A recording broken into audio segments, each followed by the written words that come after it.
Hello friends, இன்றைக்கி நம்ம வந்து ஜெல்லி சாக்லேட் எப்படி செய்யறதுன்னு பார்க்கலாம். அதுக்கு 1 கப் அளவுக்கு நல்லா ஹாட் வாட்டர் எடுத்து வச்சுருக்கேன். இதில் ஜெல்லி பவுட்ரு ஒரு 2 டேபிள் ஸ்பூன் அளவுக்கு சேர்த்துக்கிறேன். டீஸ்பூன் அளவுக்கு சேர்த்துக்கிறேன். 2 டீஸ்பூன் சேர்த்துருக்கேன். சேர்த்துட்டு இதை நல்லா மிக்ஸ் பண்ணி விட்டுக்கோங்க.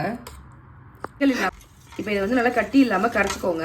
கரைச்சிட்டு இது கூட வந்து 2 டேபிள் ஸ்பூன் அளவுக்கு நான் கொக்கோ பவுடர் எடுத்து வச்சுருக்கேன். இதை கொஞ்சம் கொஞ்சமாக சேர்த்து இதையும் நல்லா கட்டிகள் இல்லாமல் கரைச்சிக்கோங்க.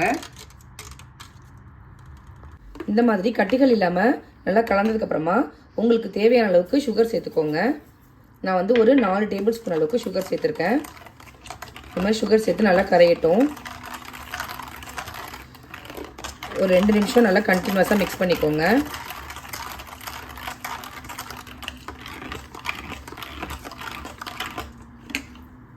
இப்போ இந்த மாதிரி நான் வந்து ஒரு மோல்டில் இது எல்லாத்தையும் ஊற்றிக்கிறேன். சுகரு, நம்ம சேர்த்த ஜெல்லி, அதுக்கப்புறம் கொக்கோ பவுடர் எல்லாம் நல்லா மிக்ஸ் ஆகி வந்ததுக்கப்புறமா உங்களுக்கு விருப்பமான மோல்டில் இந்த மாதிரி ஊற்றிக்கோங்க.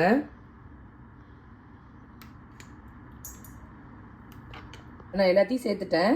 இதை வந்து அப்படியே ஒரு 1/2 hour வந்து விட்டுடுங்க. நல்லா சூப்பராக ஜெல்லி வந்து ரெடி ஆகிடும். இப்போ பாருங்கள், இது சூப்பராக செட் ஆகிட்டு நம்ம டீமோல்ட் பண்ணிடலாம்.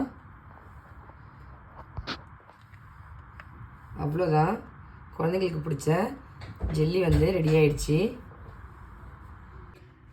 அவ்வளோதான், பாருங்கள், சூப்பரான ஜெல்லி ரெடி ஆகிடுச்சு. ரொம்பவே சூப்பராக ரெடியாக இருக்குது. பாருங்கள் எப்படி இருக்குது அப்படிங்கிறத கமெண்ட் பண்ணுங்கள். நான் போகிற ரெசிபிஸ்லாம் உங்களுக்கு பிடிச்சிருந்தா நம்ம சேனலை லைக், ஷேர் அண்டு சப்ஸ்கிரைப் பண்ண மறக்காதீங்க. தேங்க்யூ.